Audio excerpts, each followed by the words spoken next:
I thought it was crazy. He tended to be a little more rational about it.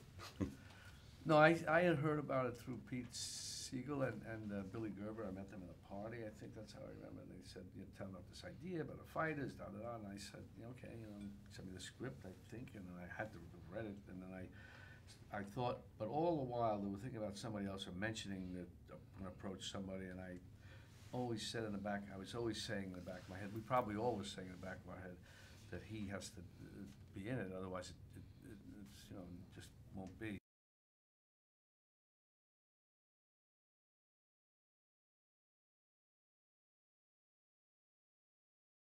I'm still asking that question. No, he's like a kind of a classic, kind of fuck up. He doesn't with his kids. You know, well, he had a one night thing with his girlfriend, which messed everything up, and had a child and that's unresolved. And so he's in the story. He's mad at me about that. We had two fights. And the third one I'm trying to get him to do, but I really know why he's upset about that. And I'm doing fine. I have a car dealership. I have a bar. I'm kind of lived a good life. I'm not really you know, kind of a classic. It seems certain types of fighters they unwind. You know, once they win a title or two or whatever, they just sort of let go of themselves. And he's more like, I don't know what you'd say, purist. Boring. Well, Very you know, withdrawn kind of guy. Who's and well, would you repeat that again? Because I missed the first part. what?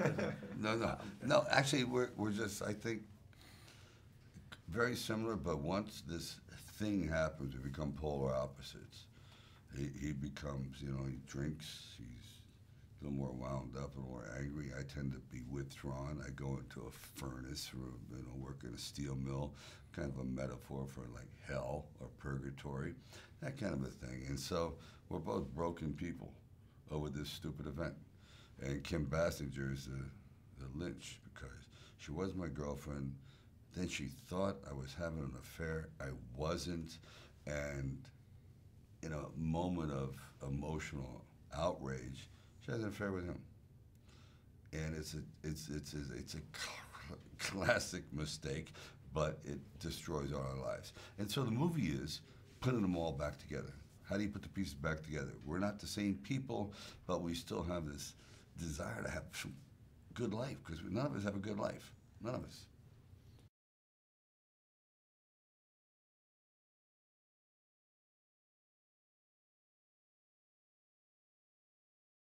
I thought Pete did a really terrific job. He kept it.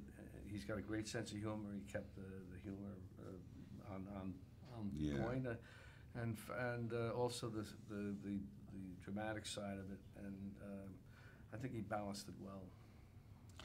I thought it was horrible. I would never use him again. My God, how did he get this job? And he does a good Stallone imitation. Oh yeah. Oh please. You know. He's excellent. You know, I have to admit, I made his life miserable for a long time because I kept, you know, vacillating. Yes, in, out, you know, those kind of things. But he got it. He really lived this story. It was in his brain. Everyone involved, Michael Ewing and Billy Gerber, who really, you know, was there every second of the time. So I have to admit, this team was focused more than anyone I'd worked with before. They knew what they wanted. And it was under cold conditions and, you know, the boxing. And I know it's nerve-wracking because I'm used to the ring, but they weren't. And they had to, like, make a boxing movie with Raging Bull and Rocky. Hello, that's kind of intimidating. And they pulled it off.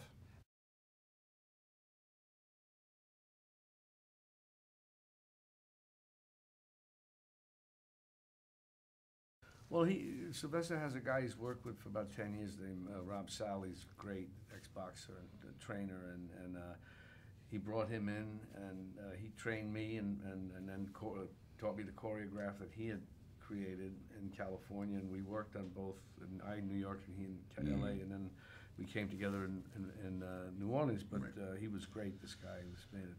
See, so he was training with Rob on his side. My thing was not so much training. I was just like, I was banged up from the last movie. I still had my foot in a boot and stitches and everything else. But it was all about the choreography and how is it going to be age appropriate, still interesting, but when you do boxing choreography, it can either be some slapdash, punch out, which you've seen in many fights. And you go, it's so boring, or you have to tell a story with punches. Believe it or not, it's like notes, boom, boom, boom, and when you go too far, it becomes, oh, that's a bit too real, or a little insidious, or that's cruel, and you dislike the guy.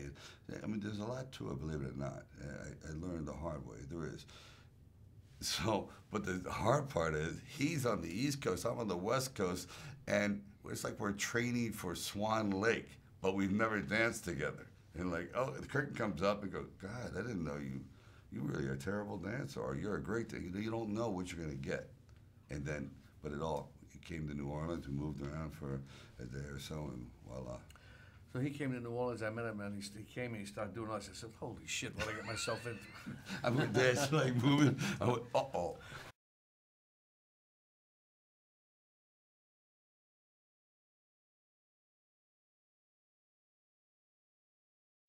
Every one of them's a star, obviously. Every one of them has had their own stellar career, or careers that are going to be stellar, and held their own films. So when you put that kind of cast together, it's half the work is done, because you know they're going to deliver something unique, and that's, I mean, I bet if you put the cast equivalence of how long we've been in the career, it's probably about 8,000 years. I mean, there's a lot. We've been here around.